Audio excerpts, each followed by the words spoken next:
राधे राधे महाराज जी। महाराज जी, सतयुग में 10,000 वर्ष ब्रह्मचर्य से रहकर दाहिने पैर के बल अंगूठे पर खड़े होकर दोनों हाथ उठाकर मंत्र जप करने से जो फल मिलता था, वही कलयुग में केवल 24 घंटे नाम कीर्तन से उसी फल की प्राप्ति होती है।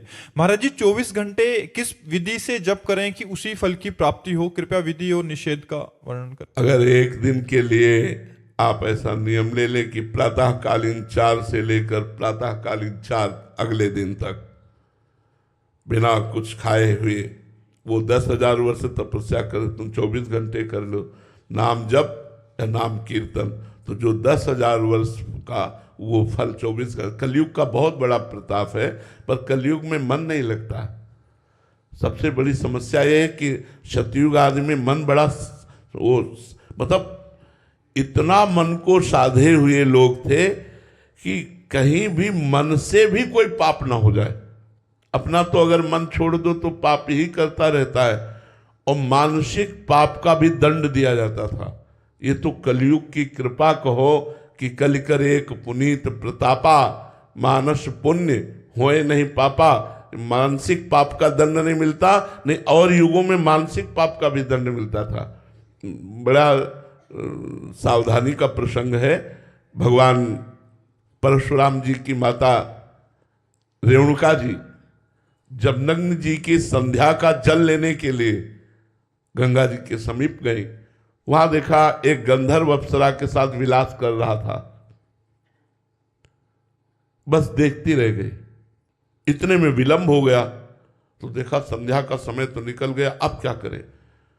गई और सर झुका करके जल अर्पित किया।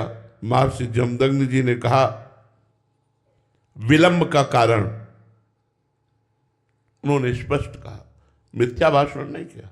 उन्होंने कहा गंधर्व अप्सरा के साथ केली कर रहा था, उसको देखने में हमारी रुचि हुई, इसलिए अपराध। एक पतिव्रता होकर दूसरे पुरुष के विलास को देखकर तुम्हारे मन में रुचि उत्पन्न हुई, इसलिए तुम दंडनीय हो, अपराधी हो, तुम्हें दंड मिलेगा। अपने पुत्रों से कहा उठो और इसका गला काट दो। किसी की हिम्मत नहीं हुई कि मां का गला काट दे। थोड़ी देर में देखा परम ब्रह्मचारी भगवत स्वरूप भगवान परशुराम जी फरसा लिए उपस्थित हुए। हर समय अस्त्र रखते थे। प्रणाम किया। उनका बेटा अपनी मां का गला काट दो। प्रश्न नहीं किया, तुरंत काट दिया। अपने भाइयों का गला काट दो। प्रश्न नहीं किया, तुरंत काट दिया। बोले मैं बहुत प्रसन्न हूं, वरदान मांगो। तो उनका मेरी माँ और भाई पुनः जीवित हो जाए, उनको ये स्मृति भी न रहे कि मैंने वध किया। सोचो, केवल गंधर्व और अप्सरा की केली को देखने का दंड दिया कि गला कटवा दिया। आज यहाँ क्या हालत है। भारत है ये धर्म भूमि है, ये ऋषियों की भूमि है। तो कलयुग में मन को समाहित करना बड़ा कठिन है। 24 घंटे मन को एक मंत्र में लगाना, एक नाम में लगाना। हम तो कहते हैं प्रयास करके देखो, बहुत अच्छी बात है। 24 घंटे न सही 10 घंटे तो लगेगा, आप लगा के देखो। प्रातःकालीन 4 बजे से अनुष्ठान लो। एक दिन भोजन नहीं पाएगा, जल नहीं पिएगा तो कोई मरेगा नहीं।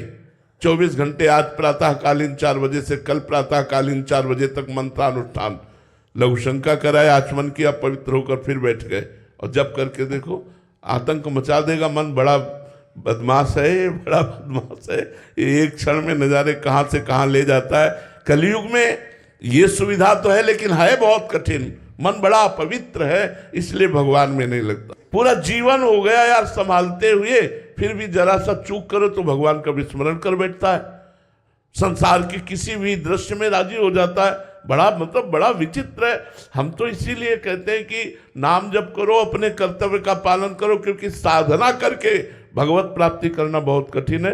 वो हम सब लोग देख रहे हैं, अपने लोग देख रहे हैं। आप उचित धर्म पूर्वक विषयों का सेवन करो, नाम जप करो, अपने कर्तव्य का पालन करो, इसी से भगवत प्राप्ति हो जाएगी।